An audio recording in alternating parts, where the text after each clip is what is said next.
Aquarius, welcome to your July of 2015 horoscope. My name is Athen.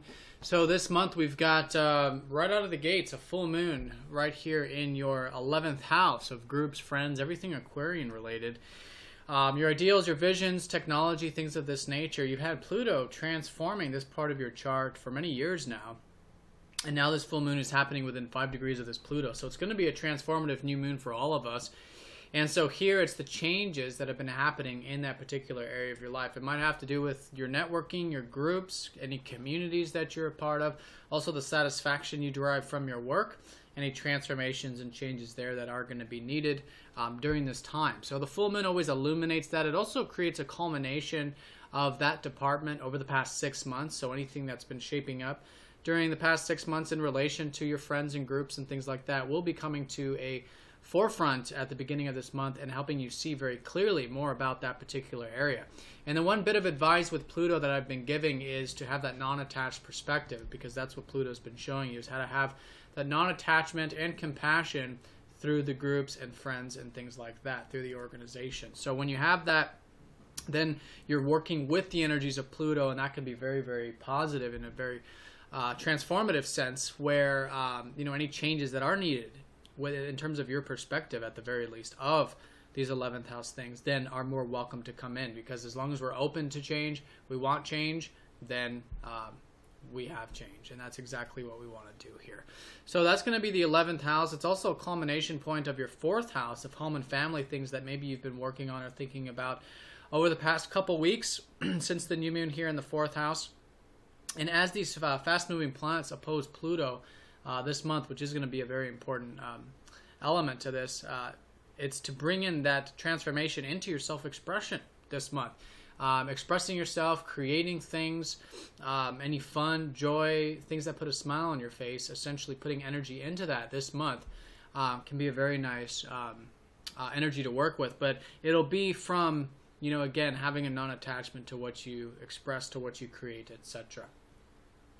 So that's on the 1st. And also on the 1st, I think we're all going to be feeling quite optimistic. Venus will be conjoining up to Jupiter. And this is quite optimistic about the work side of things, the day-to-day work, and anything on the routine and health and things like that. And that's been opportunities for you there for the past almost year now in that particular area. Now Venus conjoining up to Jupiter really emphasizes that, and you can really enjoy these things, enjoying the work, routine, the day-to-day activities. So could also be some new things, excuse me, some new things shaping up. Oh my, some new things shaping up in regards to that this month. So very powerful. Now Venus also does rule your 4th and your 9th house. So this is all about home and family as well. Maybe some opportunities in regards to that, and maybe even traveling or adventure with Venus ruling your 9th house. Opportunities with that also. I think also feeling quite good about these groups and networks and visions and things, because Jupiter does naturally rule your 11th house. Conjoining up to Venus can be quite nice. Also probably feeling good about the financial things as well. Jupiter ruling your 2nd. So that's going to be the strong emphasis there at the beginning. Then on the 5th and 6th, we've got the Sun opposing up to Pluto, further emphasizing that balance I was talking about and change, wanting change with, these two areas in particular. And here it's about that, creativity, self-expression in particular. So really around the 5th and 6th, non-attachment, wanting change with that, I think can be very, very positive for you.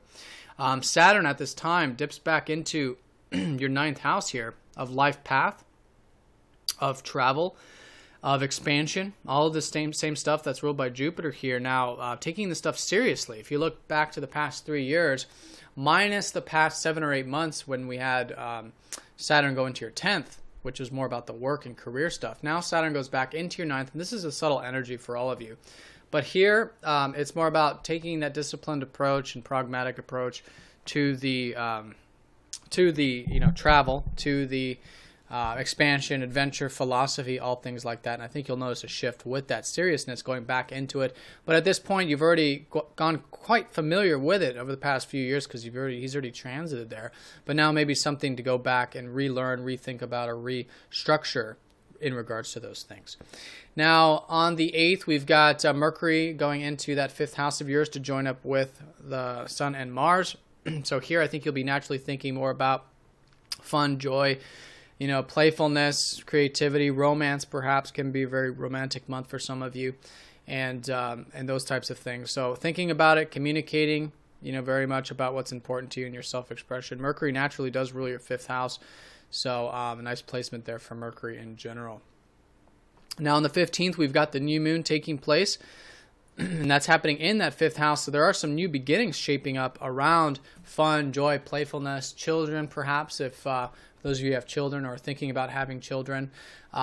Creative projects, entrepreneurship is also seen from the 5th house. So all these things that essentially are our creation can be some new beginnings around that.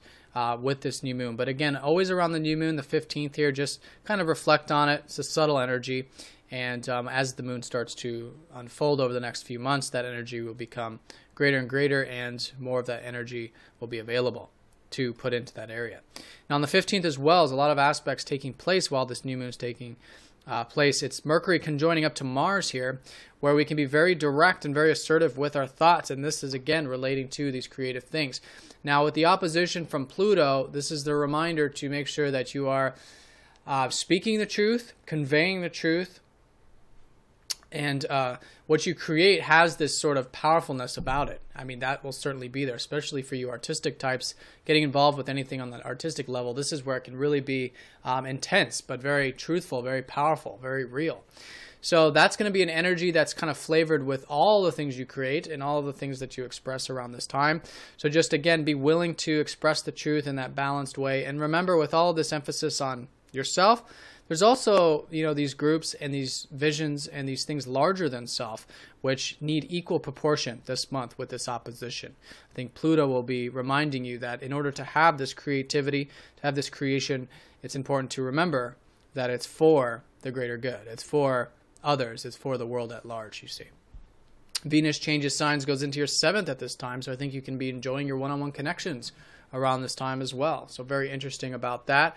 She's going to go retrograde here, so perhaps there are some things to learn about relationships, but in either case, enjoy them this month, especially from the 15th onward, second half. 22nd and 23rd, Mercury conjoins up to the Sun, further emphasizing this 5th house passion and excitement. And when this happens, they go into your 6th house when they actually conjoin on the 22nd, 23rd. So here the shift is going into the day-to-day environment where, like I said, you've had a lot of opportunities. So now enjoying the improvement, enjoying the work. Your guys' energy levels are overall improving. I can see that for sure this later part of the month as they go into the 6th house. And yeah, expression and whatever it is that you create and really start or initiate around the 5th, this is where you can really develop it, because the 6th house coming from the 5th is where you take these creative things and then actually cultivate them, develop them, make them into something that's real, very tangible. So a nice shift there for the last week of the month. Then on the 25th to the 26th, Venus goes retrograde in that 7th house, like I was saying, perhaps some things that you're going to be rethinking about what you connect to in your relationships, what you enjoy in your relationships. And then at that same time, your secondary ruler Uranus goes retrograde in Pisces in your 2nd house. So this is all about that sense of self-worth that's been liberating. So perhaps there's been some freedom from your sense of self-worth or from the financial side of things over the past few months in particular with this solar eclipse energy. And so that freedom there, reflecting on, thinking about the material side of things, reworking the material side of things, the simple pleasures, being grateful, all that stuff, which has been, I think, very liberating for you. On the 31st, we got the full moon in Capricorn in your 12th house, coming to a culmination of a lot of these creation things at this point, 2 weeks from the middle part of the month when perhaps you started some of these 5th house matters. And so now an illumination of the importance of spirituality, of connecting to the now moment. And I think this later part of the month, while the energies are high, it's certainly in awareness to the things that are truly meaningful in life and how to go with the ebb and flow and connect in that non-attached way. And I think that'll be the overall energy, which will then create further growth into your routine and stuff, which is where all this new moon energy is going to be going into next month. So Aquarius, all in all, the biggest emphasis is definitely on your guys' 5th house for the first part of the month, all month, but particularly the first part. This is the creativity, self-expression. Then the energies go into the 6th, which is developing it, starting to develop it into something tangible and real, perhaps through service work, if it is something like a business or what have you. Saturn, going back into your 9th, is suggesting taking the travel or expansive or adventurous or philosophical things seriously. And Venus going into the 7th can be an enjoyable month for the relationships as well. So all in all, Aquarius, if you have any questions, please let me know. If you're new to this form of astrology, do check out masteringthezodiac.com, or if you'd like a personal session, and I'll talk to you all next time. Take care.